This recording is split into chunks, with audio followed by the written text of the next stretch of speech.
Okay, let's start the meeting. To the Supreme God, to my spiritual teacher, to all the spiritual teachers, holy masters, all the saints, holy angels, spiritual helpers, and all the great ones, we humbly invoke for your divine guidance, divine love, divine blessings, for illumination, for divine oneness, divine bliss, divine help, and divine protection. We thank you in full faith, Sri. Welcome to class 9. We have one more class in this season, and then we'll again repeat right from the beginning. Okay. So in this class, we let's handle those questions that people were asking. Okay, the very first question was, what do you think about evil eye, drishti, nazar, and all of those things, right? So what is a traditional understanding? Traditional understanding is there is a person who has something something that he thinks is more, or something he thinks is valuable. He's very uh, he's actually uncomfortable with having that kind of quantity or that kind of abundance. So he thinks that, or he or she thinks that the other person, when they look at them, they will actually be jealous. And then that in the from a point of view of jealousy, they are going to curse or wish bad for this person with abundance. Okay, that is a traditional understanding of nazar or evil eye. But let's come to understand this from a basics of rather whatever we learned so far. Let's start applying the same teachings. First of all, what do we see in our reality? Um, or what we feel, everything is basically coming from within us. So if we think that somebody is going to be jealous of what we have, what does it mean? It means that we would definitely be jealous if somebody else has, if we see somebody else with that abundance. First of all, we have that kind of attitude. If we are able to recognize some pattern in somebody, that pattern is actually within us only. It may be looking very obvious in front of us in that person in our reality, but it may be in a very subtle way in us, so subtle that we are actually not even able to recognize that within us. That is the whole point. Everything within us. If you see, let's say, a drunkard in your own family, or let's say your husband or your whatever, that kind of addiction is also there within us, but we may be addicted for something else. We are constantly going behind something else, but alcohol seems like an addiction, a bad addiction, but then what we have does not seem like an addiction to us. So like this, there may be many patterns within us that is actually being shown in front of us, but we are in denial, we are in total denial about that behavior within us. It may not be exactly what they show, but it is like a similar nature. Okay, that is one thing. So whoever is feeling that somebody else will be jealous is also having that kind of fear. There is some insecurity within us that if I carry something more, I don't deserve it. I don't, I can't carry it, let's say, royally. I can't carry it like naturally. So it's like they don't, for example, take these Ambanis and all of that, right? They have so much of abundance. Can they even hide what they're having? Eventually, they'll have to literally live with what they have, right? I mean, learn to live with whoever they are. And they can't hide that kind of property that they have. They can't hide the kind of money that they have. They can't hide the kind of lifestyle that they have. It becomes so they may not have that buri nazar, evil eye kind of attitude. Why? Because they are so much into it. And it maybe it over time it has made them humble, because they are not really into what will other people think, all of that. So but when we have that issues with self esteem, sorry, insecurity, complex and all of that, then we will basically try to hide it, thinking that I can't face if somebody is trying to snatch it away from me, because evil eye is considered to be thing. If somebody puts an evil eye on us, whatever I have will be taken away. That is the understanding. So if whatever I have is going to be taken away, what does that mean? It's fear. So there is insecurity, there is fear. Let's say either through prarabdha, whatever, they've got something. But do we even, if we don't have the mindset to enjoy it, to feel deserved, then it won't stay with us. There is always a sense of hiding, hiding, hiding. So buri nazar, evil eye, and all of those things is again, they are triggering, or if, so let's say they feel that somebody is putting an evil eye on me, or in the mind itself, there is an assumption that somebody is going to put an evil eye. That fear is basically there. And what there is a belief system around that fear, that if somebody sees this abundance, or if somebody gets to know about this abundance, then I will actually, it is there even in my family. Like, for example, I think I've mentioned this.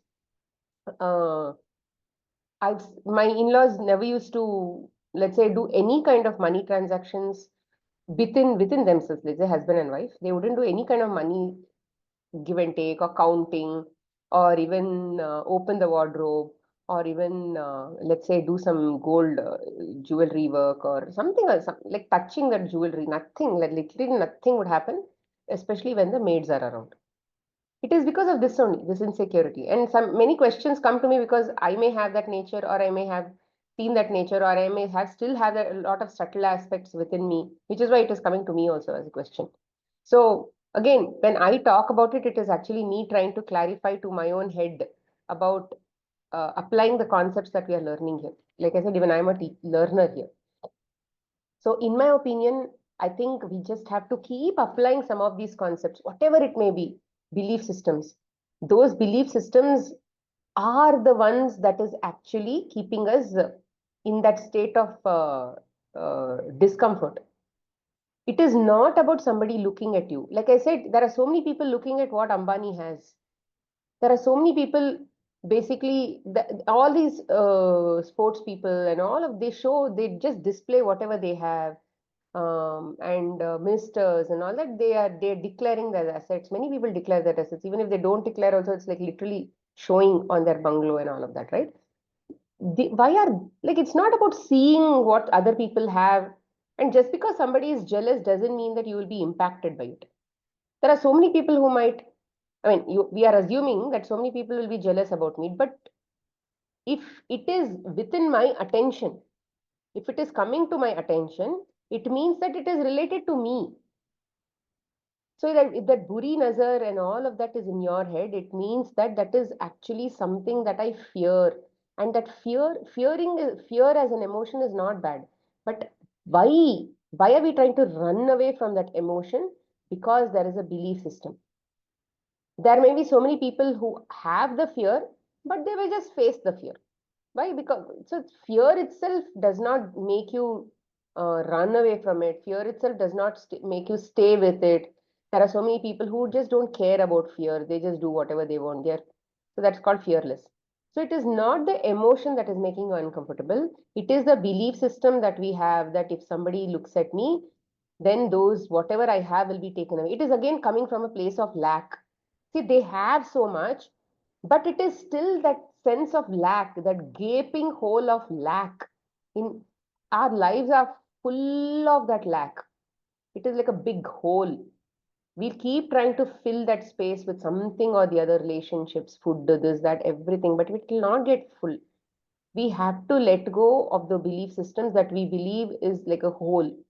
And those are actually creating all these problems. So, in my opinion, this nazar, buri, and all of that, it really is our own opinion, and it's again our own belief system. I mean, take and let's even at a globe, even at a, let's say, community level, this is there. We may have all subscribed to that belief system, right? We may have all been okay with that belief system across generations. But yeah, somebody has to let it go, no? All these are called generational curses also. And somebody has to be willing to say, yes, I'm going to clean up. And if you clean up, technically all the energy that is connected to you, your children is connected to you, your parents, everybody is connected to you, right? So they all actually see a benefit at a global level, at a higher level. We may not be able to understand too much about it because everybody is a reflection, right? You will see it in them. Somehow it will all get reflected within them. So it is important that we constantly keep working on cleaning ourselves because we can't fix the world, we can't change their attitude, we can't do anything because as long as you see doshas in other people, the dosha is within us only. So just look at, when you look at your own reflection, and if there is something that is not okay, including, let's say, people not helping, or somebody, let's say, commenting, or somebody not giving respect, or let's say less lack of money, feeling of lack of money, anything that is that you don't like, that you want to fix, is because of what is within you. Because the solution cannot be achieved by going and fixing that. The solution is to accept that the root cause is within us. There are belief systems within us that is basically giving us the dislike. These belief systems were within us in the past also. It is embedded within us through habits. But now it is discomfort or uncomfortable because we have to release it now. So the process of letting go is don't pay attention to it. Stay in that discomfort. Stay in that uncomfortable state.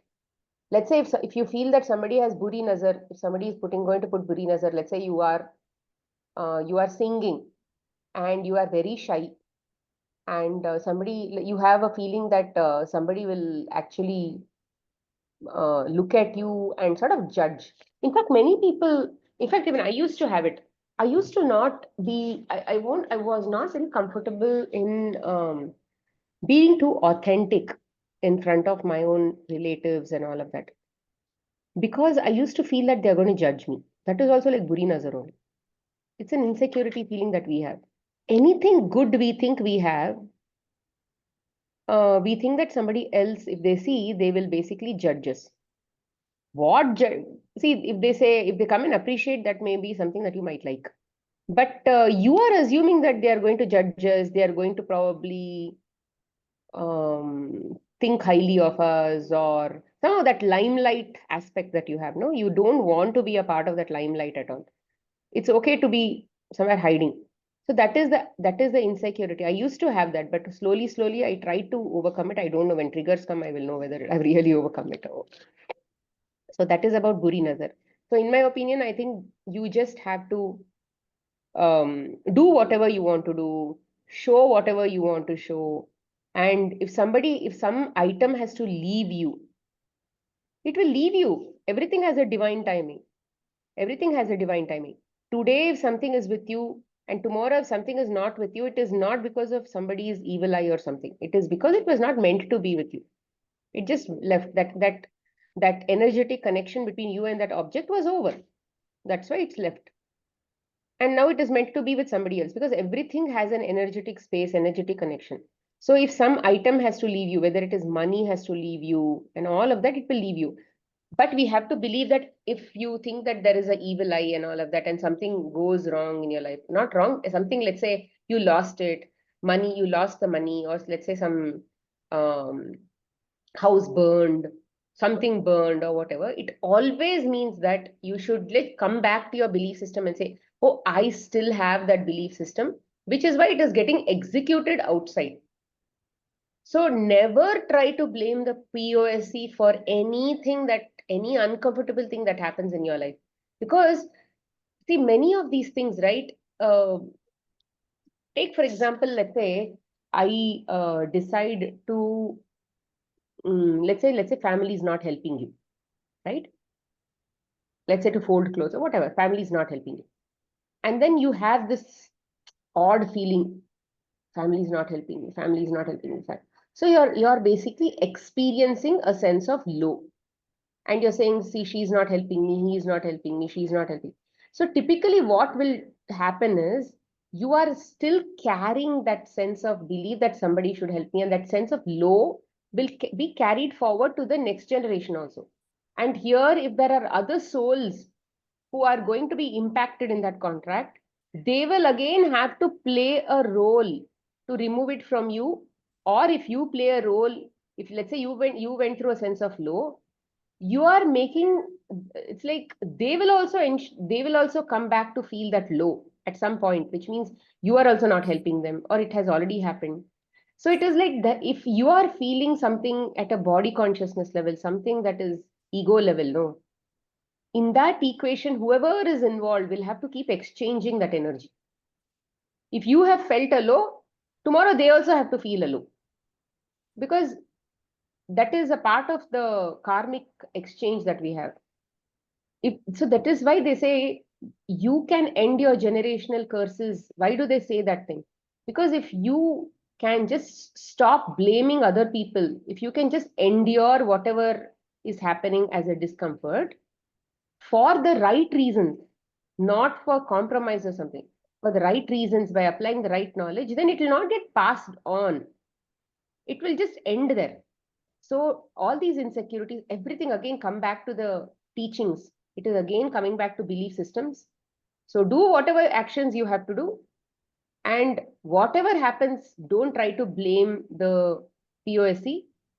Always come back to believe that this is the belief system I have, and stay with that uncomfortable feeling as long as it takes. And while you're in that uncomfortable feeling, it will slowly, slowly go off. Okay, that is about Guri Nazar. Then the second question was about astrology. What do you think about astrology? And do you think it's true? And all of those things. See, astrology as a subject is true only because at any point in time, based on certain planetary conditions, it's not like planets are affecting us or something. There is always an energy exchange at various levels that are going on. So based on whatever energy exchanges that are happening at a cosmic level, there is an impact. For example, take full moon. Okay, when there is a full moon, um, why are the ocean tides very high? Why should a moon impact the tides? That is scientific. Why do you think all these planets and other things impact us also? Because there is always again some other pattern like this. So, and again, we are all full of liquids. We are all almost 80 to 80% liquids. There could be a lot of ups and downs that are happening based on that. And the sense of, the more there is a change in the liquid liquid movement in our body and all of those things, the blood movement also changes. And when the blood, which means the energy movement changes, then the blood movement changes, and then the way the organs function will change, the way the brain functions will change, the way the gut mind connection also will change. So there is a lot of, so it's a lot interconnectedness. To study that, it is a deep subject by itself. But all I can say is there's a lot of interconnectedness that are happening at a cosmic level, not just in the family or something. We are all interconnected. Even though we feel that we are not interconnected, we are all interconnected, especially let's say in this group. Everybody in this group, we all share a karmic pattern. We may have common issues, we may have some common solutions, we may have common natures. That is why we have all come together. Anybody who's seeing this recording, anybody who's got connected to this kind of energy thing, they have all come together because they are working on the same cause, in my opinion. So this is what is called interconnectedness all about. And in my opinion, astrology is true, but when they use astrology for predictions, that is something that we need to be wary about. When they say that this will happen, that will happen. Yes, if you look at the current pattern of things that are, let's say, based on that science, if somebody is able to read it, it also depends on the experience of that practitioner. It is just not enough when they study the subject astrology, they'll have to have a lot of intuitive understanding of the subject. It has to always come from the inner thing. So if they are, it depends on the practitioner again, right? So, and again, the practitioner that you attract also depends on your fear and all that, because again, it's coming from your reality only, no? So how that, he's also going to be your POSC. So what kind of POSC you attract will again be based on your fears and all of that. If you go there with a fear, hoping that he is going to resolve some problem, that he is going to just reflect the same thing back at you. Or just go to that astrologer with a casual mindset. Like we had gone to somebody with a casual mindset, just to show, just to, because my family had asked us, had given us some feedback or something, so we just went. So when we went, they gave us whatever feedback that they had. And they just told us to just do some pujas and other things, and which I was already into the pujas and other things. It just gave us more interest. It was not that we were trying to fix the issue. The teachings and the learnings that I had was still there. It was not like I got swayed away by whatever he said or something like that. But what I'm trying to tell is, whatever they say is going to happen in the future is based on what you are in the present, your current nature, your current energy, and other things in the present. But you always have a choice of raising your energy, to raise your vibrations, which is why there is a lot of spiritual work that is always available. So anything can change depending on your level of sadhana. See, for example, Markandeya. Markandeya, Markandeya's parents didn't have children, and then they were not supposed to have children or something like that, according to their charts. Then they did tapas. They wanted a child. Okay, so they did tapas. They just wanted to break the pattern. They just wanted to try their luck, but they wanted to break the pattern because they knew that they can go to a higher power or higher a person who they can trust. So they did tapas to Shiva. And Shiva granted them a wish saying, do you want a child with 16 years of, 16 years, 10 years, whatever, 16 years of life, a good son with a full Daiva Bhaktam, Daiva Bhakta, one who is very, very pious about God and all of that? Would you want that kind of Bhakta? Or do you want a son who lives long, but who's not even, who has no Shraddha, who has no Bhakti, who is not even, who's unfit as a child kind of thing? So then they said, it's okay, we just want a child who is 16. It's okay if you give me a child who's a 16, who lives only for 16 years old, but at least he's able to do, give us that kind of happiness, is what they say. And then they say, okay, now the time for him to die will come. His 16th birthday or something is now approaching, and his parents are talking about it. Oh, tomorrow is the last day, he's going to die and all that. He'll hear it, and then he'll, and till now they have inculcated a lot of guru bhakti, deva bhakti and all of that in the child. And now this child says, okay, how, who can I have a lot of duties towards you as parents. I can't die so soon. What should I do? Then the parents will say, we don't have anything in our hands. You can go ask Paramatma only. You go ask God only. Then he will say where to go. Then he'll say, go and then pray to Shiva. Go do meditation to Shiva. Then he'll go. He'll just go in previous evening or something. He'll get to know, right? So he just goes, and then once he goes there, he does tapas and all of those things, and that's when he'll almost be dying, or that time to die will come, and Yama will come and then try to snatch his whatever typical story thing. But he will not die because now Shiva will grant him a boon, and he will basically live as a Chiranjeevi, which means he gets a immortality there at that time. So now the prediction was that those two people did not they were not deserving of children at all as per their prarabdha, as per their karmic patterns. They had the soul plan that they will not have children. But then people forget soul plans once they are in the body. So they wanted to do their best and try their best. So they went and tried their best. They succeeded.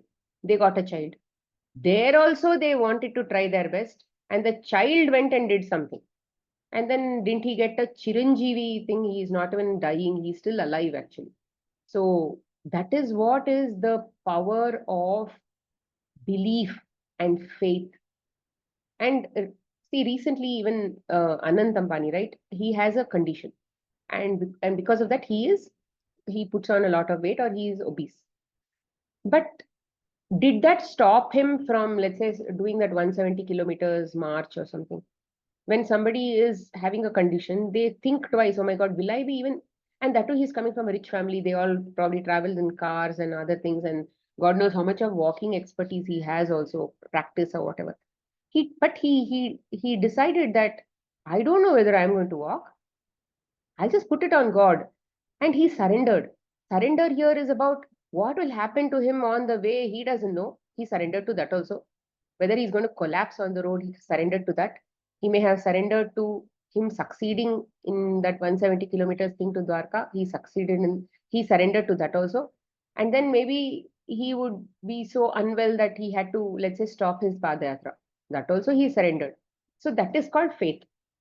That I don't know what is going to happen. I'm going to leave it to you, God. But I have this intention that I will have to come and see you in Dwarka, and that too by foot. That is what I want to do. And he succeeded also. He may have come across challenges on the way. He may have been tired on the way, but then he knew that his faith is going to carry him forward, and he went forward. Like, um, like someday, I took a sankalp of telling some shloka, which takes about 4 minutes a day. 4 minutes it takes. I did not know, but somehow in that, let's say I had some uh, feeling, and then I just did a sankalpa. I will chant 108 times today. It was a Thursday, and it was Raghavendra Swami's thing, and then I just had this feeling, and it just came off out of my mouth. Oh, I will chant 108 times. I had no clue how long 108 times will take also. And literally, I'm going, okay, all the Sankalpa and all finish, and then literally I'm going and seeing Google, because then ego came into picture. Oh my God, 108 times? How long will it take? I went and did Google. There was nobody who's actually giving reviews about how long it will take to chant 108 times. And then I chanted once, and then I saw 4 minutes. And then after that, I multiplied by 108, and then it was like literally 8 hours. And I was like, okay, let me see. God, I've already done this. Okay, let me surrender. I surrendered for many things. There are many outcomes. In this surrender, there is a probability that one of the outcomes is I may be able to completely sit for 8 hours and chant. I may not be able to sit for 8 hours and chant because I have not sat for 8 hours any time in my life also. I have not done 8 hours of chanting. So I don't know whether I'll be able to chant.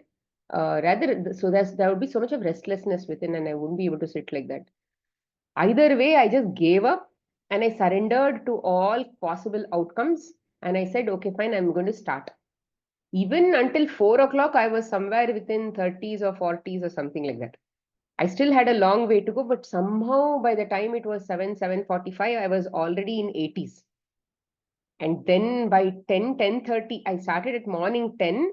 It took me 12 hours because I had to eat my food, and then I had to clean up the kitchen. So many, a few other things were there, no? So, and in between, I had also committed for a client call as well. That took 2 hours. So that day, literally from 10 o'clock, I started, and then it finished at 10:30 in the night, almost 11 o'clock. Whole day I was chanting. Whatever free time I had, I was literally chanting. So this is the power of surrender. And I was okay even if I don't chant. Because I knew it was like a crazy wish. With my ego though, I cannot definitely chant. So even many of the chantings that we do, many of the tasks that we do, we think that we are actually doing it. We are not doing it. We are not doing with our capacity at all. We can drop dead anytime. We can maybe drop with any problem anytime. But what keeps us going is that faith that I have taken up this sankalpa because that idea came in my head. But the idea came in my head. It was not an accident that it came in my head. So yeah, maybe there is a reason for that. Yeah, I'll take it up. But then leave all the doing and the outcomes to God, because there should not be any expectations after that, that I should finish. Will I be able to finish? All of those kinds of things. So, see, then what does it mean? It means that astrology, how much ever true as a subject it may be, there are so many factors that can actually influence and shift the outcomes, shift the things, shift the, let's say, or even if those outcomes happen, Do you have anything in your control? Because all outcomes are coming to us because of the merits that we have in our life, the kind of impurities, the kind of belief systems that we have in our life. Everything in our reality is happening because there is always the post is coming to clean up some belief system that we have. So as long as there is a presence of that belief system within you, it will keep coming. Nobody is going to literally take off that opportunity from you, including God. So when we pray to God, what we are doing is if we are doing sadhana or anything for that matter, when we raise our energies, we are basically asking for that awareness, or we are seeking that awareness to go to a higher place and see the same problem from a higher state of awareness. At that time, the same problem is not going to look like a problem at all. You will have a mind that will be able to accept that problem the way it is. So, what is the thing here? It means that you have spiritually grown despite the problem. So, problem's presence is actually only a trigger, but the problem is not going to go away as long as you have a belief system. So, but when you are willing to let it go and you're not giving so much of attention to that belief system, the reactions for the belief system, then it will automatically be like vaporized from within you. So if there is no belief system, emotion is also not there. Emotion also has disappeared. See, emotion is like a prisoner. Emotion is like a prisoner which is trapped in a belief system. We feel that the prisoner is bad as long as he's in a cage. So fear is bad, anxiety is bad, frustration is bad, irritation is bad. All these prisoners, all these kaidis are all bad. If you look at anybody in the jail, you definitely think that they're all bad. They've done some crime. That is why they are all behind bars. We don't know any truth about them, no? But we think like that. So similarly, all of these emotions will be released when you don't nourish that cage, which means you don't pay attention to that cage. You are okay if that cage is there or it's not there. It doesn't matter to you. Just live in that discomfort for some time. It will disappear. And you are also doing a favor to that emotion. That emotion will also merge with the light. It will leave you. So what happened like yesterday, I heard something which in the past would actually give me anxiety. But this time I heard it and I'm seeing, oh my God, because I'm so used to getting into that anxiety thing. But in between, let's say the last trigger and this trigger, I may have done maybe lots of work, sadhana, whatever, let's say, including classes, beliefs, other belief system work, or something or the other has raised my energy system. And I've gone to a different level of consciousness, let's say. And in that level of consciousness, I didn't feel anything. It somehow did not seem to affect me at all. And I calmly told, let that be, it's okay. Something like that. I just gave a casual talk there. And I did not, I was basically surprised. Oh my God, I'm not actually getting affected at all. I'm looking at myself and then seeing the change. Then I'm sometimes what I used to also think that, why shouldn't the other people also work towards it? Why shouldn't they do sadhana to raise the collective energy of the house? Like that also I used to think in that anxiety. Why should only I do sadhana? Why shouldn't they also do? I used to think like that. Like for example, let's say if something is wrong with the child, something is anxious about the child. I used to think, yeah, why shouldn't my husband also do? I used to think like that. But that yesterday's thing did not even make me feel like telling my husband also, hey, you're not doing all these things. Why shouldn't you also do? It's like, 1 + 1, 2, like two people are doing great, lot more energies. That felt like that in the past. But this time I didn't have any urge to even push him, talk to him about what he has to do. No insistences came. No preferences also came. So this is where the shift will show if you're constantly working on yourself. See, it took time. It took many months for one belief system. In installments, it used to come every now and then. But we should actually we should we should just work on our sadhana and we should keep cleaning our belief system based on the triggers. Now, let's say if there is A and B trigger, which is very strong coming from the family, there may be C, D, E, F, G, H, I, J, K, everything will keep coming, small, small ones will keep coming on the other days. A, B may be the strong ones, which is like literally a pain in your head. But there may be other things which are a small, small, small, small triggers, no? You work when they come. When the other things come also, you keep working. So now what will happen? You're freeing up that energy which was locked in the other things. Now that when that energy is also available, your awareness increases, no? You will be able to apply that energy also to this A and B. It will be, see, once your energy system is freed up in many cages like that, here also you will see growth. It doesn't mean that in A and B only you will have to work. You'll have to work. Overall, you'll have to do your spiritual sadhana. Overall, you keep working on other small triggers also that you keep getting resistance that you have in your entire life. Free up this energy locked up in the other belief systems also. There also, it's like you're seeing benefit. It's like conservation of energy. You're conserving your energy and not making it locked up. You're letting that go. So when you let that go, here also it will be made available. So coming back to the point, the astrology as a subject may have its own true merits when somebody tells you something. But if somebody, there may be, if you are, depending on your energy system, depending on your authenticity and all of that, you may come across people who are fake, who are basically trying to create fear within you, trying to extract more money within you also, depending on your own nature. Because your reflection of astrologers who are coming to you is depending on your vibration and your energy system.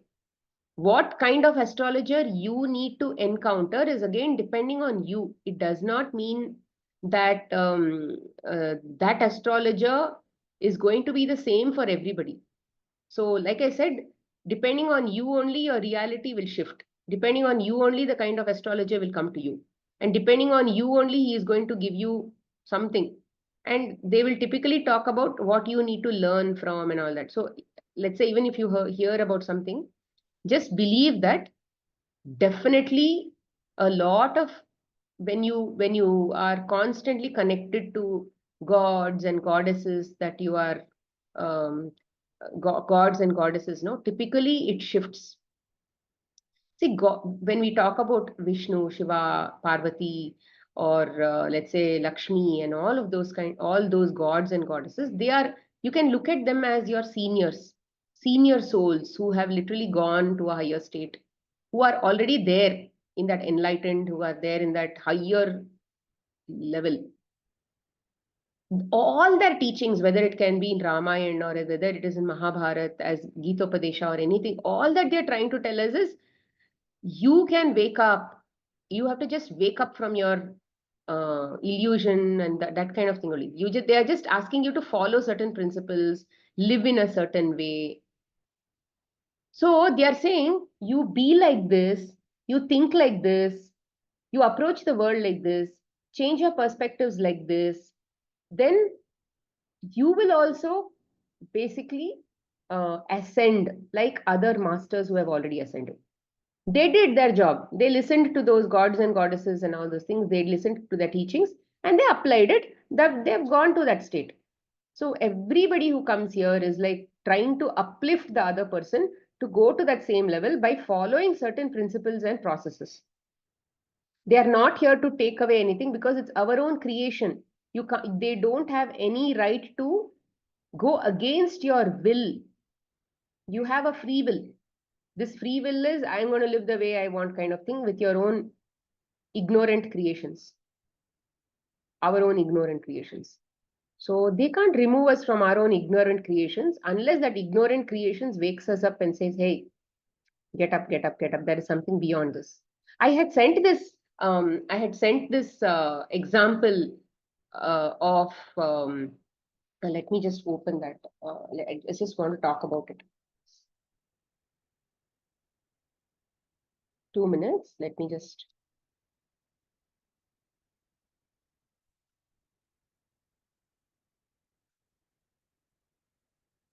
Okay.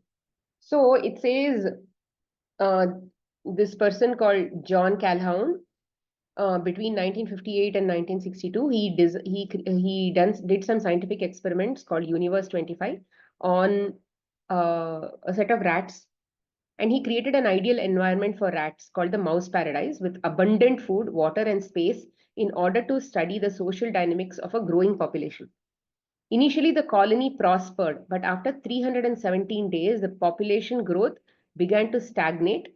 Upon reaching 600 mice, serious social problems arose, hierarchies were established, the strongest individuals began to attack others, and aggressive and maladaptive behaviors emerged, such as violence between the females and lack of reproductive interest in the males. As passive, non reproductive, beautiful mice males dominated, the birth rate plummeted, juvenile mortality reached 100%, and the colony collapsed into cannibalism and homosexuality. The experiment was repeated 25 times, each time with similar results, and has been used as a study for social collapse and urban sociology. And see, if you remember divine design, if you've sat through with me for divine design, you may remember that initially when the souls volunteered and came from the fifth dimension, we were all in the fifth dimension, and in the fifth dimension it was that ideal state, and it was so ideal there was no need to eat food also. It was in such an ideal state, and everybody knew it was all in oneness. Everybody knew that everybody was an extension of God. It was all perfect, and it was just meant to experience the creation of God. That's it. And then they were free to create their own creation, provided that the entire earth experiment is not jeopardized. That was the overarching idea. But then in between, whatever creations they want, they can do. So people created butterflies, birds, this, that, so many things they created just out of joy, just out of, let's say, the creative spirit and all that. Over a period of time, we have seen in the same explanation that people became competitive. People became competitive. It was not on purpose they became competitive. And we were all souls who knew everything at that time. Despite that, there was competition that was basically getting built up because we were literally living in a absolute comfortable state. And this led to that kind of a setup where people started hurting each other, hurting the bodies of each other. Because there is nothing like hurting the subtle body, right? Hurting the bodies of each other, trying to kill each other, there was also a power game that started. People started abducting for experimentation, for social experiments. So many things have happened across millions and millions of years. And what happened was over a period of time, it was literally cannibalism. We've seen so many things, tribals and other things have happened in the past. We've seen lots of such in our history itself. When we look at our own history, it was pretty much very violent. Lots of wars and so many things have happened over a long period of time. And even in the Dwapar Yuga, or even during Krishna's period, Draupadi was literally disrobed in the entire set of in the palace, where her own husbands were there, lots of educated people were there, right? All of those things have happened. Literally, so many things have happened, and we are calling ourselves souls. So where did all that soul stuff go? Where did all that nature go? It went away because of all of this kind of you give a person all kinds of luxuries, you give them all kinds of comforts, or you promise comforts to them. Literally, their dreams and everything will be thrown out of the window and they'll sit there only. That is the nature, that is our acquired nature of the ego. You cannot escape it. So hence it is important for us to just jump out of that comfort zone all the time. And I sort of got very hugely influenced by this post, majorly because in divine design also, and then of course in other books also we've read that so many things have happened over millions of years that certain higher dimension entities with different agenda came, and then certain parts of the souls with bodies were made slaves, and they didn't they it was, they wanted slavery. And I've clearly explained that it is not, all the story is not meant to think that somebody is bad or somebody is good. It is about to realize that there are so many things beyond us that we actually don't know. So what I'm trying to tell is, we are, when they say that this birth death cycle is an infinite loop, you can't get out of it.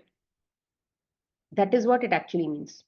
You can't get out of this birth death cycle, because it is like a, our mind, the higher mind is not connected to us as of now, because we are connected to our lower mind, ego and all that. So unless we are trying to get out of this well, unless we are trying to get out of this well, it's not about physically getting out of the well, it is about mentally getting out of the well. Okay, unless we are mentally getting out of this well, we'll be stuck here forever with multiple bodies. Let's say once you go back after this body, you will literally program yourself and come back again in another body and continue your life from where you left off. That is how it is happening, and this is what has been told in Bhagavad Gita also. So the only way to get out of it is to clean those belief systems, is to let go of the belief systems that are connected to everything in the well. Okay, it is, imagine that you are in a big well and there are people, there are poses in the well. Your poses are connected to people, their behaviors, which means what? You are having you have a big hole within you of lack, and you are trying to suck the energy of the POSC from the well itself and trying to fill that hole. Will it get filled? No, it's a misunderstanding. So our focus is to not be bothered about things in the well at all. That is the whole focus. So when I actually had that, I told you, right, that that news came, and I was used to be anxious in the past. But literally, I felt that there is no use of literally, there's no use of being worried about poses in the well, because they are not here to rather improve me or do anything to me, neither give happiness to me. They are not here to give happiness to me. They are not here to grow me. They are not here to do anything to me, because even if I have to grow myself, I only have to let go with the grace of God. I only have to stop reacting. I only have to have a different mindset and all that. Now, what is POSC doing here? Apart from bringing me the message, there is nothing else. So I can't be worried about people in the well. I can't be worried about situations in the well. I can't be worried about experiences in the well. I can't be literally hooked on to things that are happening in the well, because I want to get out of the well mentally. So my mind cannot be connected to things in the well, which means other human beings, other experiences, other this, other memories related to well, everything that is related. So literally I felt like I was literally holding my hand like this and saying, God help me. God, you are the one, you just pull me out. Pull me mentally out. Which is why we are doing the sadhana. Because unless we connect to somebody out of the well, how can you even get out of the well? There is nobody in the well who is trying to put you out of the well. So how can you actually do that? So even I am in the well, even you are in the well. If we have to help each other, all we can do is teach each other to say, call out for somebody who is outside the well. Right? I hope you're getting my point. We can't do anything by being in the body consciousness. This body consciousness is like a well. Body and body related stuff is like a well. You can't get out of body consciousness or ego or anything. Absolute 100% surrender also will not happen. It is that last 99.99, that 0.01% surrender, the last portion of surrender, can be only happen with the help of people, let's say the souls who are outside the well, who are now literally helping us get out of the well. That is why typically they say, no, a guru is the one who can actually get you out. Typically, they say that whether we deserve, we may not, we have, if we deserve a guru, guru will come to us. When the shishya is ready, they say guru will come to you. But we may not have a guru today, a guru who is probably literally giving you all kinds of harsh truths and telling you this is where your problem is, this is what you have to do, and that he's not painting a rosy picture, he's not painting a beautiful picture about you and giving your ego a boost or something. You're very good, you are kind here, you are compassionate, you are this. No, he is not telling any of those things. He is not even literally feeding your ego. All that he is giving is doing everything against your ego. He doesn't care about your ego. So that kind, a person who takes you to the light is guru. And whether we have a guru, physical guru or no, it really doesn't matter. Maybe when we deserve a guru, see, when will a guru come? Only when we are an obedient shishya. Once that quality comes, only a guru will come.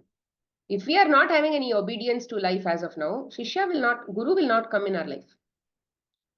So hence, to get out of the well, we need the grace of God. And which is why we need to be connected to God. And the more and more we get connected to that higher power, the energy that you invest in that to that higher power, it's like, imagine that this is the higher power. Okay, I'm calling out from here. So as long as I'm constantly calling out to the higher power, let's say I'm going to establish a connection like this. As and when, initially, let's say this is a thin line. First time I called out to God and I'm connecting to him via chanting or stotra or whatever. I'm connecting to him via a very thin line. That thin line can break today or it may break tomorrow, because let's say you did not do, you forgot, you did not do.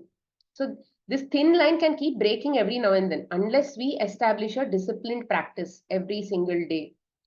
We want to get out of this well mentally, not physically, okay? Mentally, which means we are still in the well, experiencing a human life, but we are unaffected by any ups and downs in the well. That is what is our focus. Because our connection should be strong here. The energy is coming from God. So let's say as you keep calling out to God every single day, this becomes a very fat line. This becomes a very fat line. And this is what you can hold on to and get out of it by the grace.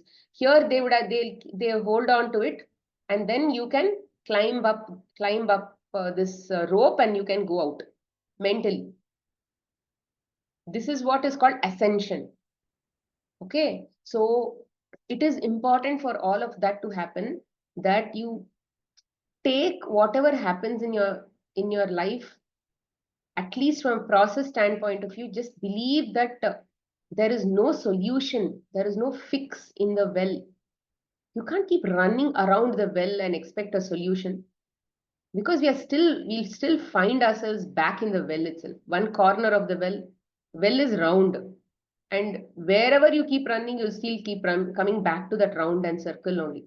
So we can't really expect anything in the well, because the solution is to get out of the well.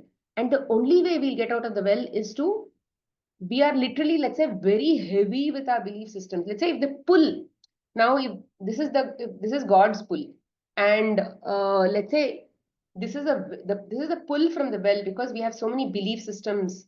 If which rope should be strong? Let's say I am in the center. If this rope is very huge, okay, the rope to pull me back is very huge, then this rope will be very thin, no? So logically speaking, this rope will cut. How much ever God you do, this rope will pull you down and you can't do anything. You'll be stuck here only in the well. So now that your rope here is very stronger, to connect you back to the well, it's very strong as of now. But you have to start your investment in connecting to God. It is like a systematic investment plan. We do know systematic investment plans, where we start putting money every single day, or sorry, every single month we start putting money into some scheme. And then they say, okay, after 20 years, you'll get back something, LIC scheme, and so many things are there. Something like that, systematic investment plan. Here it is important that you put your energy to connect to God. Why? Because sometime as the energy becomes stronger and stronger, the awareness from God will come to you. As of now, even if they want to give you awareness, you are so stuck in the belief systems of the world that the egos, whatever awareness ego gives us, is far more stronger than what God gives us. It is like we have ignored whatever is coming from God. Imagine that we are next to a sewage. Okay, we are next to a sewage, and everywhere there is only sewage smell. Sewage smell is very strong. Now imagine that in around you, even if somebody has mallige, somebody has jasmine flowers, can you even smell that? If the sewage is so strong, you can't smell jasmine in between all that. But if you're in a jasmine plantation or something, then obviously the jasmine smell will be so, what do you say, overwhelming, that you can't smell the sewage that is probably there somewhere around. A small sewage. So like that only, we must improve our connection over a period of time. If you don't even put investment today, what is the hope? You will never get out of the well. And nobody is crying if you don't get out of the well. For infinite periods, this will keep going on. Let's say even after pralaya, let's say pralaya also happens. In whatever state you were before pralaya, you will go back to another body after pralaya. It's like continuation will happen. That is that cycle that they talk about. There is no end to this. Today you may be in a, let's say, modern period. Let's say after pralaya or something, you will be, let's say, a tribal, facing the same anger, facing the same issues, facing the same insecurities. It doesn't matter which body, which situation it matters, because all these lessons that we have to learn, patterns that we have to learn, can come in any situation, any forms and shapes. So it is important that we do our sadhana like our life depends on it, literally. And what is the best thing to literally push us is challenges in our life. They are like the best thing to push us. If otherwise, we will never become serious. Uncomfortable zone, they'll create a great uncomfortable zone in our life. And the attachment we have for people is a great opportunity to actually go and connect to God. At least for the sake of these attachments, the pain that we feel because of these attachments, no, we'll go and connect to God. It's like somehow somebody is pushing us to God. So thank all your challenges, thank all your problems, and see them as opportunities. Okay, so that is about astrology. Any doubts about that? Manjula, you were also saying, thank you for asking that question. No? So did you also have any doubts about astrology? It will shift. Whatever, whatever was supposed to sort of happen, and the astrology told you that it can shift based on Smita. our work. Yes, Smita, I have one question. Like regarding astrology, if during the childbirth we generally made the horoscope and all that, and if the astrologer predict that the child is going to face this at this moment of time, or he is not going to study, or anything he mentioned in that is horoscope, and as a parent again sometimes we believe that my child is not going to study, it is written in that horoscope. If in future when the child grows up and he is not showing interest in studies, so instead of focusing him on the study, if the parents believe that there is written in his horoscope that he is not going to study, so let it be, he is like that, and they are not working on it.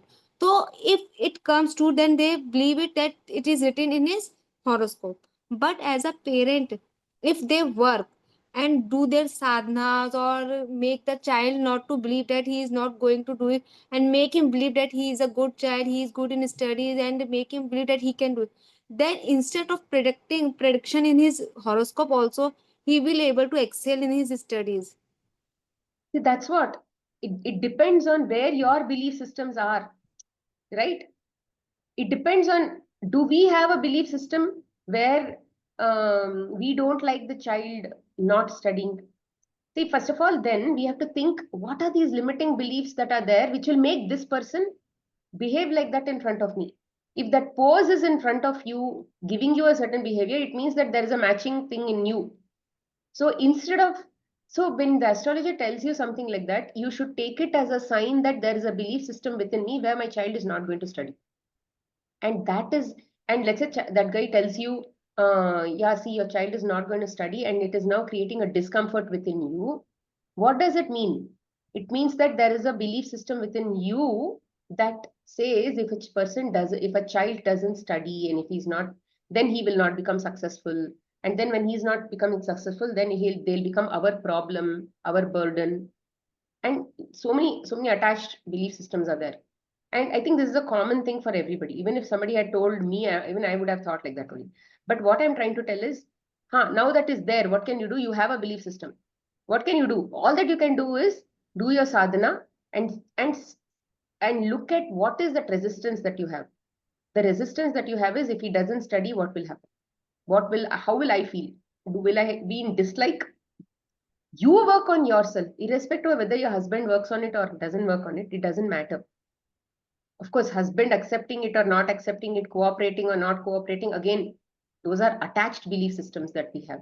Like I said, when it comes to a family, there are lots of interlinked belief systems that we have.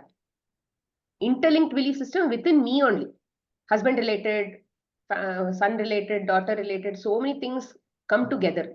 So, first of all, we'll have to look at, I have that impurity, which is why there is this thing coming.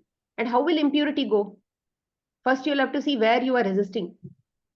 And then tell yourself, God, I am going to surrender this resistance. So what if they don't study? We'll see. When he doesn't study, we will see. But outside you don't have to show it. It's like I said, don't give attention to the fear or the anxiety. I said, no. It's you do whatever you have to do. And if he's showing signs of not studying, you just have to tell, I'm feeling uncomfortable that he's not studying because I have that impurity within me. No, I'm working on my sadhana, I'm doing my Vishnu Sahasranama, I'm doing my Lakshmi Sahasranama, all of those things I'm doing. It will someday shift. It will someday give me a higher state of awareness to completely not see that as a problem. Today, I still see that as a problem because I have that state within me, right? So every single time, I only have to take responsible. If the mirror is showing me something, the corresponding source of that image is within me only. And you can't change the image unless you take the help of God. And when God will help, when we get that awareness, we don't know, because like I said, that connection has to become stronger and stronger over a period of time. The awareness will become stronger, and then the energy will become stronger. Then the same issue, he won't be studying, and then you will not feel bad, but something different will come in their life which will actually still keep you in a state of calm. See, the best part about this surrender and all of those things is, the outcome may not be always according to what you like. But why did you actually seek? Let's say you like outcome A, because when outcome A comes, you will be slightly comfortable, and it is familiar to you, and you feel a sense of peace when outcome A happens. That is why you want outcome A. But when we surrender, there may be outcome number P also that can come. Okay, outcome number P also can come, or outcome number D also can come. But what you were looking for in outcome number A was peace. That same peace will come to you in outcome number D also. What did you want? Peace. You wanted peace. You will get peace. And here, the child may be doing something else, but you'll still get peace. So the focus when you surrender and all is to actually get to that state of mind. That state of mind, we think that the situation experience will give me that state of mind. But what I'm trying to tell is, when you let go of the belief system, when you surrender, that state of mind is far higher, far better than what you thought you will get when you go behind something. So, which is why we have to constantly work on our belief system, and that when I say work on our belief system, again, coming back to basic, we just have to not pay so much of attention. Now let's say that guy is not studying. Your child is not studying, and you have this fear. It will keep coming, Puja. Some of these things, right? Especially with respect to children, if you have that belief that they are not good, yeah, they're not good or something, it will keep coming. But use it as an opportunity to do your sadhana, because that sense of discomfort is at least helping you go to God. But when you go to God, just ask for, or just have an intention for a higher state of awareness, so that you can accept that child the way it is. Because you want peace only, no? You want to be able to accept the child the way it is. If you, if the child's soul plan is not to become an IT engineer or something, and you want him to become an IT engineer by good studying and all of that, then he may not become. But you, instead of, in the past, you may not be peaceful if he doesn't do all that. But now, even when he probably is doing, he has opened some small business of his own, probably you will be peaceful. So triggers will keep coming in different ways. Triggers will keep coming to show you and tell you, see, you're unhappy because he's not studying. You're unhappy because he hasn't taken bad marks. You're unhappy because he's seeing TV. You're unhappy because exam previous day also he's seeing TV. You're unhappy because he has bad set of friends, friends who don't study. You're unhappy because he's always talking nonsense. He doesn't. All these are connected. You need to watch out. These are all triggers. Especially when you feel uncomfortable about the child, you have a belief system about you in the child. Ah, he doesn't study, he doesn't study. Anyway, they've declared. So that is why I'm saying you can't remove that belief from you, but you can ignore it. At the time when you get a feeling that he's seeing TV or something, you can, if you want, you can tell him, do you want, tomorrow is exam, why can't you go study? Then he said, no, I've studied everything. In your head, again, one thing will pop. He'll tell he has studied everything, but he has actually not studied. See, all these are doubts. We are literally full of doubts, which is why our problem is. We have doubts in everything. So that is the problem. So what I'm trying to tell is, let the problem not bother you, because you can't control it. You can only not put water to that state and be resistant. Did you understand what I'm saying, Pooja? Yeah. Just stay in that state. Be in that It discomfort. means during the exam time also, if the child sees TV, and as a mother, if I told him ki go and study, and if the child is not willing to go, and he says no, I don't want, and I have studied, but I know ki he has not studied, or if he has also studied, then also I think that it's not the right time to watch the TV before the exam, and then also he is not listening. Then it caused some disturbance in my mind. Then What can at we that do? time, Tell me, today you are in front of him. Today you are in Hmm. front of him. You are telling, don't watch, and all that. Tomorrow, now tomorrow he'll become a grown-up adult, and you haven't cleaned up your belief system. He's not with you also. Then how will you help him? See, when the children are with you, we have to let them fail. It's okay. You work on yourself. See, like I said, I have always told this in the past. Children are with us only for a short period of time, maybe 18 years, 20 years. Short period of time, maybe if they are boys, maybe some more. So if they are not going out to study or something, maybe little, some more time. So that is the period you have to clean up your belief systems with respect to children. If you have negative beliefs, limited belief systems with respect to children, this is your opportunity. This is your window of contract with them. After that, it will not come. So you be selfish and work on yourself. If you are selfish and try to fix them, you are just wasting your time. Don't be selfish for them. Be selfish for yourself and work on yourself, because that is the only way your reality is going to change. Do your duty. Don't have expectations and get carried away in resistances.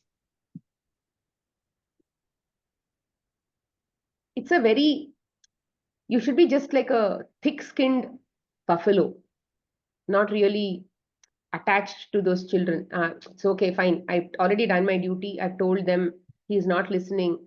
It's okay. I'm perfectly okay with whatever outcomes he is going to get. Surrender.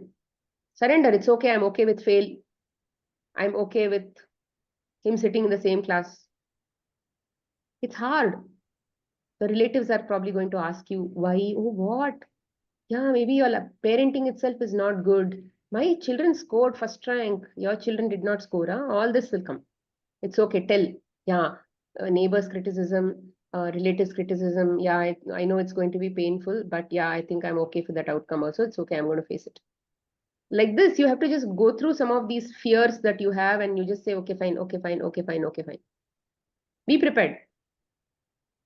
What can you do? Tell me. What more can you go fix them? Fix the child? As long as we have that impurity within us, the quality of the child will be like that only. Their behaviors, everything will not be top notch. What can we do about it?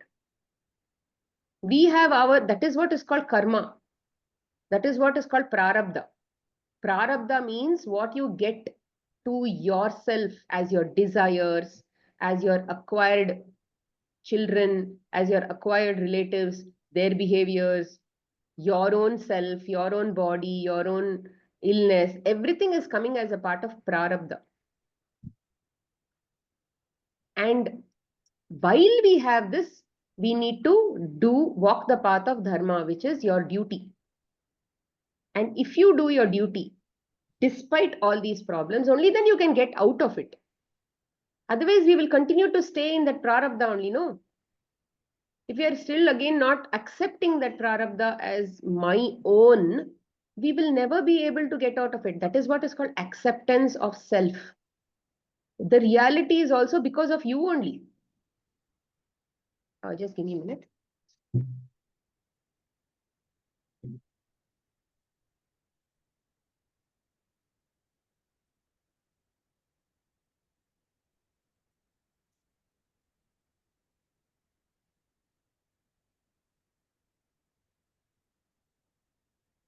Right? That reality is also because of ourselves only. So everything is because of ourselves only. So um, we all expect that when the sun shines on me, or let's say I'm a pond, and when the sun shines on me, I have to see the sun's reflection in that bright sun's reflection in myself. So when God is reflecting himself on us, right? When God is here, he's reflecting on us, the Prakriti, which is us. If he is reflecting his sun, let's say this is a sun, we are pond, and if he is reflecting his sun on us, if we are not able to see God, whose problem it is? If God is not seen in this, whose problem is it? This problem only, because this lake is very dirty. What can we do about it? All that we can do is work on cleaning up the lake. Hopefully someday in the future, this God's reflection can be better. So how much God is getting reflected on us, and that only will reflect the quality of life, the quality of lessons we have also, no? Can we do anything about it except doing sadhana and cleaning up our belief systems, letting it go, and all this kind of work that we are talking here? Running behind the child is like running in the well, left, right, and center. It is like a circle. Well is like a circle. Keep going behind, run forever. Nobody will get changed. So look at that experiment that John Guy did. We are actually stuck in that well. And we are constantly trying to get other people to change just so that we can get the happiness that we lack.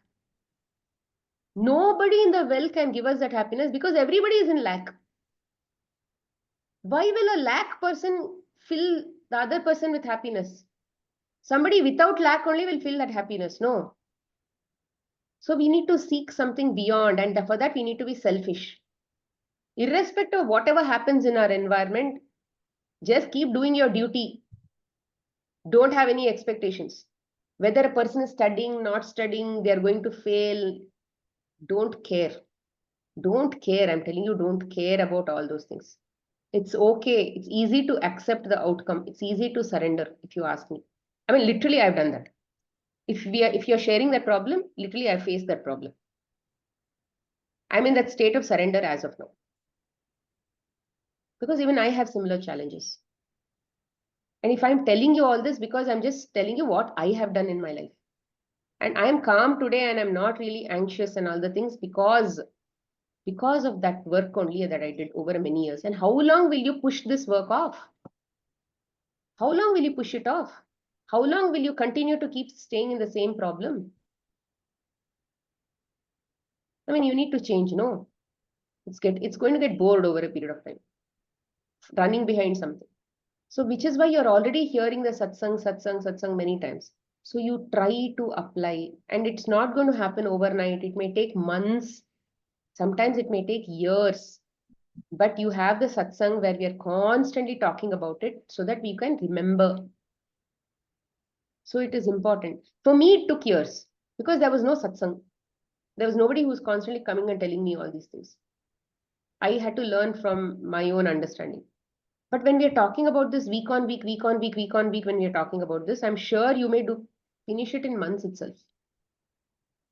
And nobody simplified it like this for me. I'm just giving you my understanding of whatever I simplified, rather the simplification that God gave and made me understand. So we have to work on ourselves, Pooja. There is no way out. You can't take your family with you. If you die tomorrow, he'll still be an illiterate, or he will still be a child who's not studying properly. You can't do anything about it. All that you can do is, fine, if I need to see a child who's not going to be educated, who may not be as well off as other children in my family, so be it. If that is what I have to see as my reflection, let's say if I have so much of impurity that I cannot, even if this entire life I work, I cannot really see a better version of my child, what can I do about it? Except accepting that. My resistance to not accepting that is my problem. My name, my fame, my prestige issues are my problem. My expectations are my problem.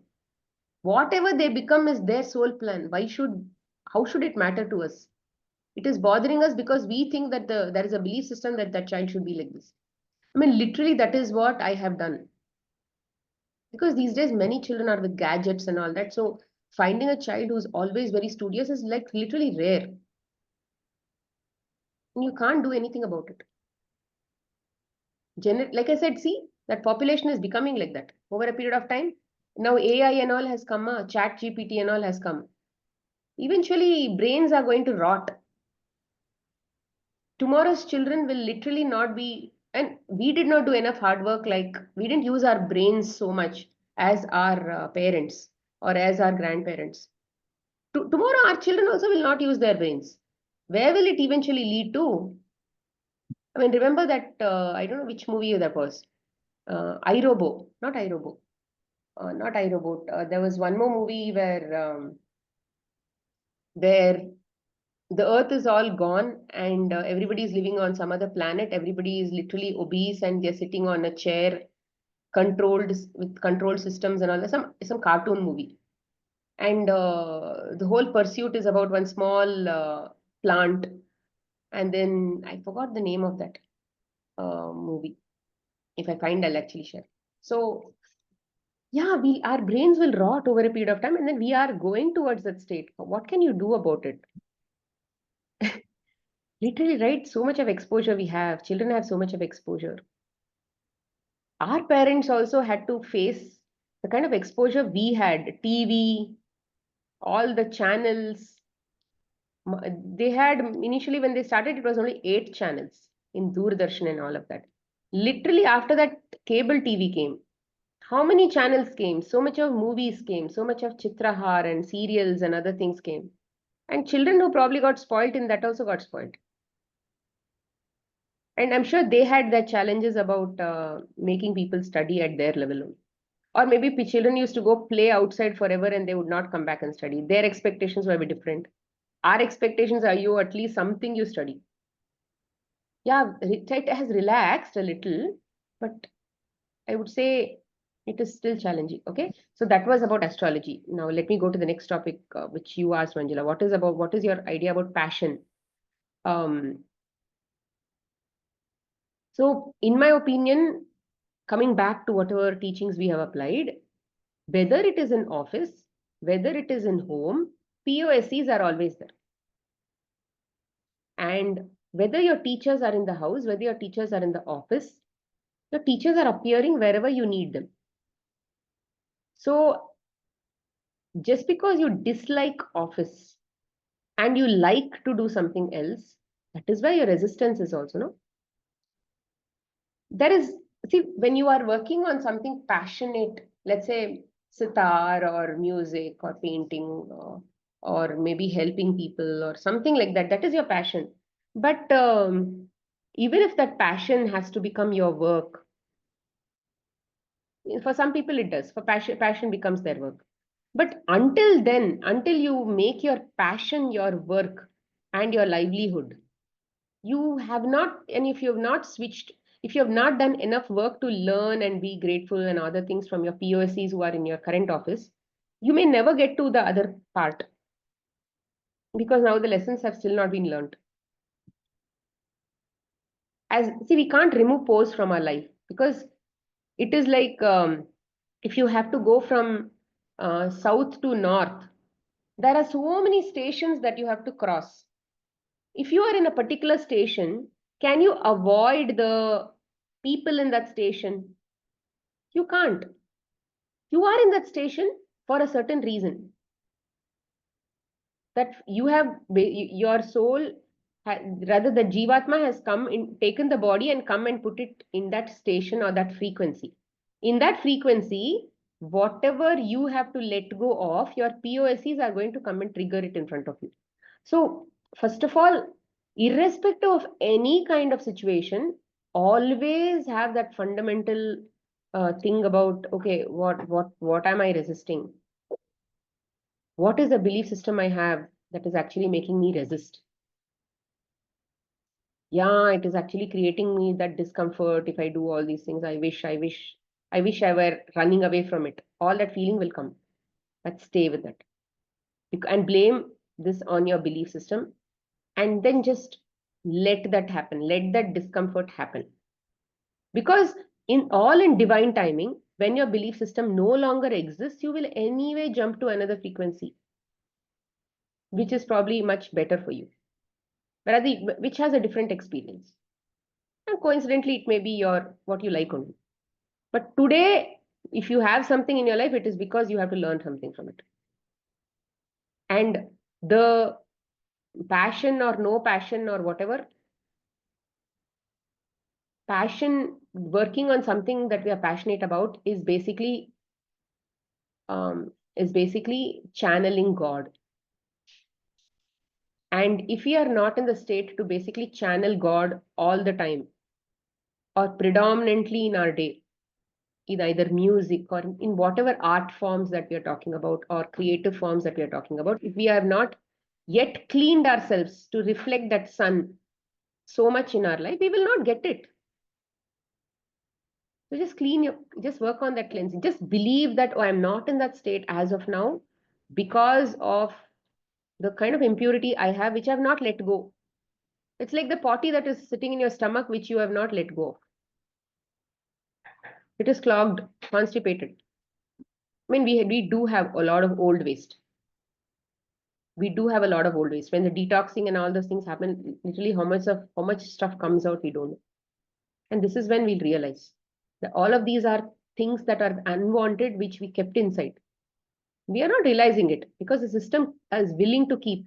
God knows how many belief systems we have that our system is still keeping, no?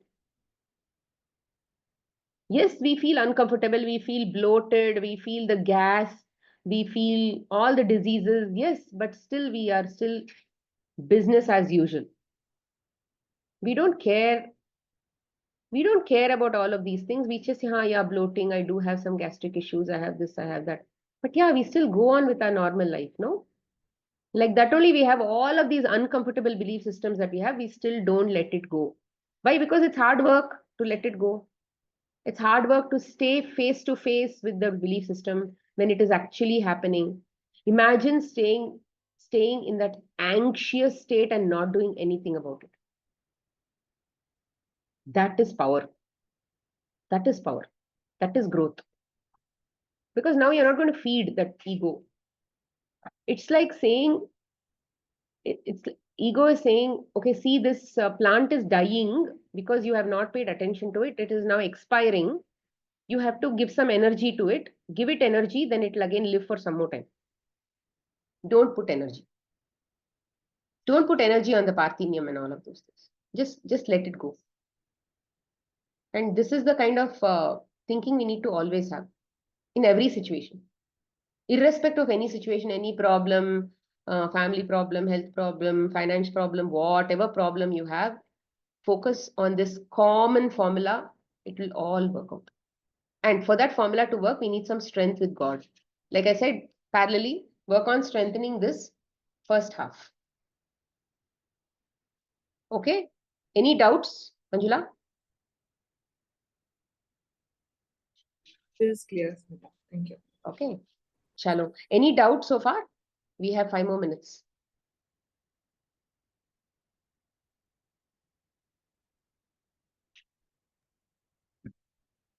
Anybody else? Any doubts? You can lift your hands. Raise your hands. Anybody in this class who have not been attending the class and then who did not understand anything that I said today? Or all of you are familiar? Yeah, Roshni, tell. Roshni, right? Why don't you, I'm not able to hear you.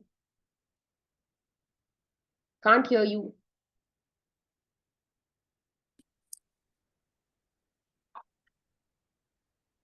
Now you can hear me?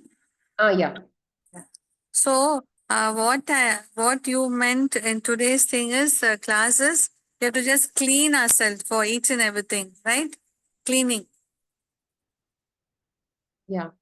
So that can be by chanting and doing jap and letting go of the beliefs, releasing all the cages, right? We can't release the cages. We have to The accept higher them. power only can release the cages. What we can do is not interfere by putting energy to those cages. That's all. Oh, we should not put energy to that belief. That's all. That's all. That's all we can do. There is nothing like a release. We don't know how to release. Like I said, when we are in body consciousness, how can you let go and clean whatever you don't want? That process only is not, ego doesn't know how to do that. Ego doesn't know how to let go. All it can do is stop paying attention or think that is a threat. When that's what I said, no, think of your belief system like a plant that you don't want to water. Just let it be. Yeah, it is wilting, it is dry, it is like literally there, coming to your face, coming to your experience, making you feel uncomfortable, but don't bother. Stay with it. Don't care. Don't care too much. So Don't for pay too much of attention. Just witness it. Just witness it and don't react. So, for example, suppose my post comes and tells me something, okay? So I don't have to give my energy to it and respond. I mean, react or by replying anything, right? Just listen. See, when he tells you something, for example, let's say that is very disrespectful. For example, I'm just saying, what is your typical reaction? You'll What want is it? to, you'll want, like, I'll want to make that post understand that just let it be, no? Why are you thinking like that way? We give some advice, we be judgmental. So I just don't have to be all that, right? Tell me, if somebody does that to you, will you agree quickly? Will you agree so easily? If I'm wrong, I'll agree. How do you know you're wrong? If somebody has not agreed, it means that they don't think they are wrong. So So that let it, is the resistance that you have, that he's showing. If he doesn't agree to what you are saying, it means that you also have a nature where you also have your own thing. You also don't agree to what other people say to you because you think that there is some strong reason that you have to do something like that.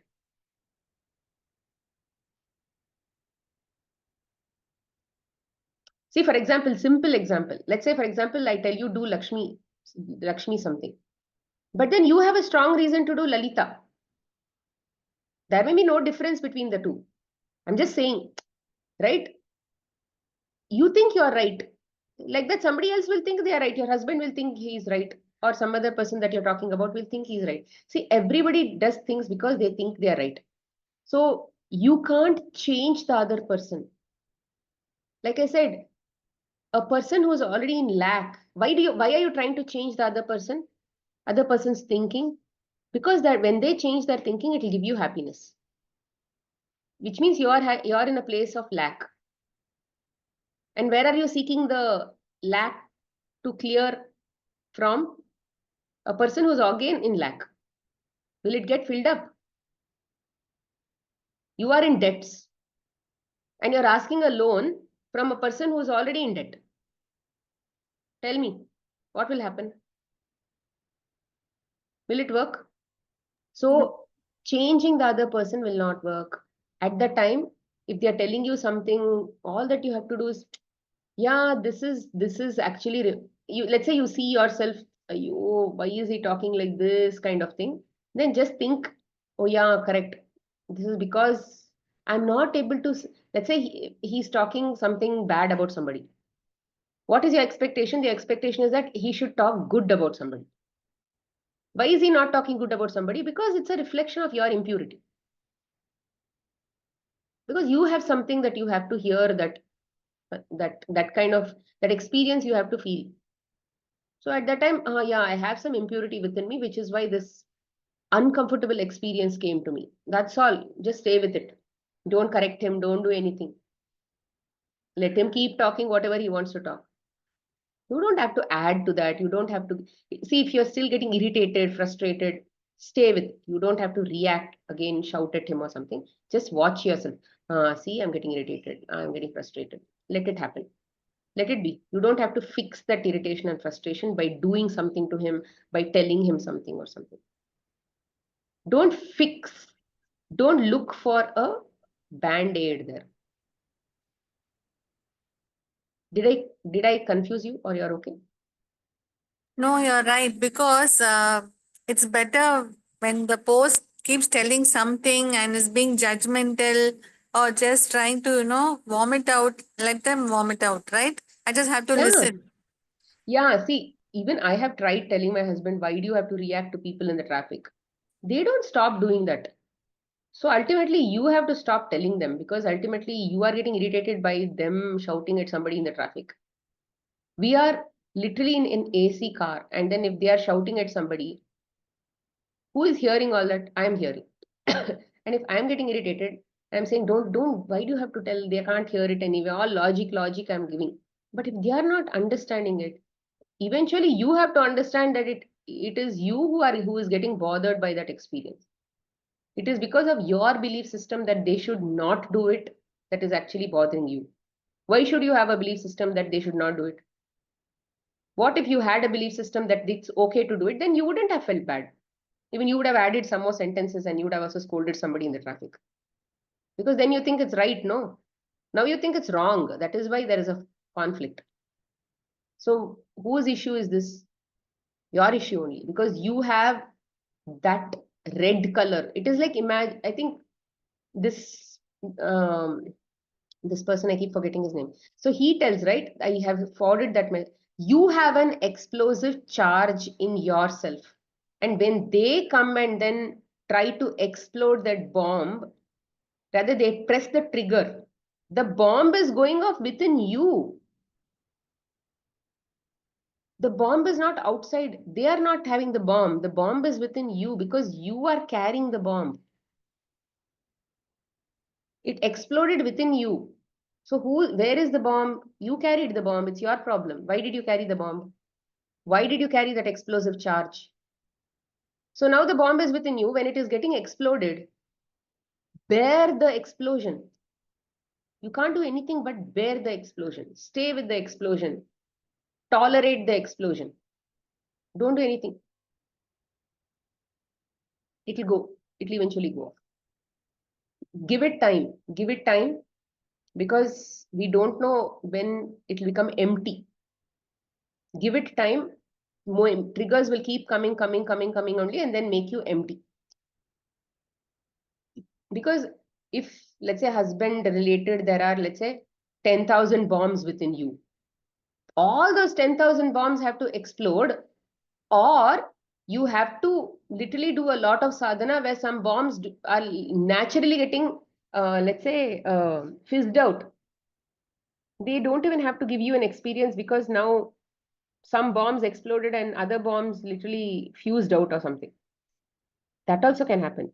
So you have to just keep focusing on the sadhana, and that sadhana will take you to higher awareness. And in that higher awareness state, many bombs will get diffused automatically. Experience doesn't have to always teach you. If experience is teaching you, it means you are actually adamant in that area, and you have to learn, which is why experience is coming to teach you. Some physical thing is coming to teach you. But if physical things didn't have to teach you and you are very surrendered, all of that slowly starts coming, no, many bombs will get diffused without experience. So just keep doing your sadhana. I would say, literally, if people have time, focus at least 1 hour, 1.5 hour, or 2 hours on your spiritual work. Chant a lot. May not be just one mantra. You can chant many things, many shlokas, many mantras. You can do some anushtasan, some sankalpa, something or the other. Just stay connected to God, that's all. It is your way of staying connected to a higher power. Focus on writing gratitude to God. If you are into gratitude writing, do at least 1 to 1.5 hours of all of this work. Because that is not to benefit you or anything, but just to keep you in a higher state, just so that your mental clarity is okay. To be able to accept life the way it comes, not to make it go away. It is not going to make your problems go away, but to act, even if problems go away, it will probably not come to your attention itself. If something has gone away, it has not come to your attention, because that did not need physical experience and it went away. We don't know what all went away in our life because of your sadhana. So keep doing your sadhana, keep working on the teachings, apply the teachings in your life daily. There is no other way but to become lighter and lighter and lighter, and to go higher, not to go right and left in the well. In the well, there is nobody who can save you. It will keep going on till infinity. I will be in lack, I'll try to suck somebody else, and then who's already in lack, again, they will suck me, because they again went into lack. It's like we are literally going from lack to lack, lack person to lack person. Debts. Everybody is running on debts, and we are again taking money from somebody who's again in debt. Again, they'll take money from me. Again, I'll take money from them, and then they'll take money from me. It is all getting circulated. That's all. And there is no end to this unless we want to get out. Only then we'll start working seriously on these belief systems that we have. And only when we are seriously working on it, we'll get a lot of help from God, a lot of help from the masters, a lot of help from people who are out of this well mentally. They will help us. From the astral, they will definitely help us. All the saints and all of those people, the gods, they will definitely help us, because everybody is desperately waiting for us to be out. They are literally waiting for the humanity to get out of this thing. Well, and if you are becoming aware and you want to desperately get out of this well, and you, at least for some time in your life, when you are aware, if you are working on it, you will get all the help, if you ask me. And I am confidently saying that you'll get help, because I have literally seen the signs in my own life.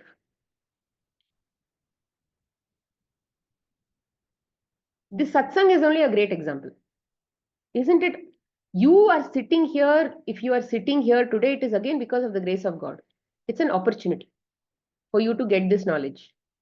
If I am sitting here, it is an opportunity for me to be able to talk about it and get purified by that knowledge. So knowledge purifies us.